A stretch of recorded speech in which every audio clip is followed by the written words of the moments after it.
Seldom have the activists for change held a rally, a peaceful protest or demonstration without the law enforcers coming in for one reason or the other. Now, the Attorney General this morning signed an instrument outlawing A4C, and this, he said, was in the interest of peace. The A4C's activities were leading to a breach of peace. His declaration is unlawful and unconstitutional, and we are commanded by the Constitution to disregard and defy unlawful proclamations. While the Attorney General based his decision on Section 56 of the Penal Code, the activists say they have a right, according to the Constitution, to express themselves. I'd like to remind him that if he did attend law school dozing, that the Constitution is the supreme law of the land, and the Penal Code is a subordinate legislation to the Constitution. Freedom of expression has limits. I mean, for example, you don't find me anywhere and you begin insulting me because you think you have freedom of expression.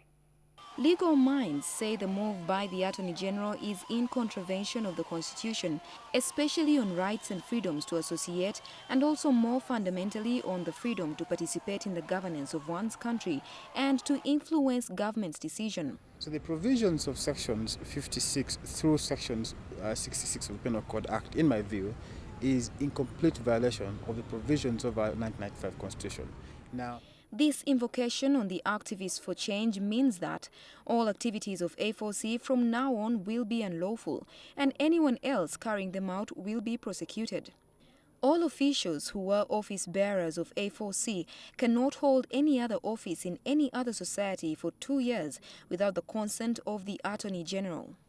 Anyone holding any material belonging to the A4C can be deemed a member of the group and can therefore be prosecuted for being a member of the A4C.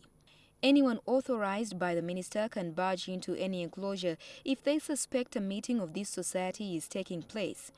The minister has to appoint someone to take over the activities, assets and liabilities of the A4C.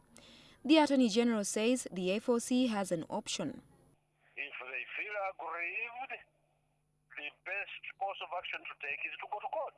We shall, as activists, as individuals, challenge this unlawful declaration, both politically and in the Constitutional Court.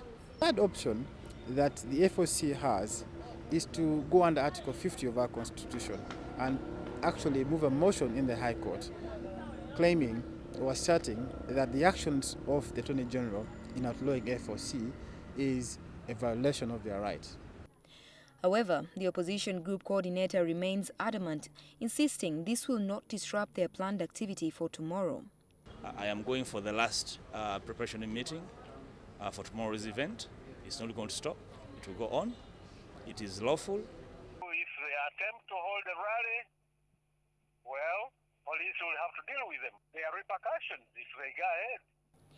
The Activists for Change group has always prided itself for being a non-violent and peaceful platform for democratic change that acts within the constitutional rights and responsibilities of the people.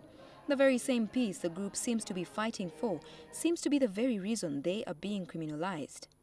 Josephine Karunji, NTV.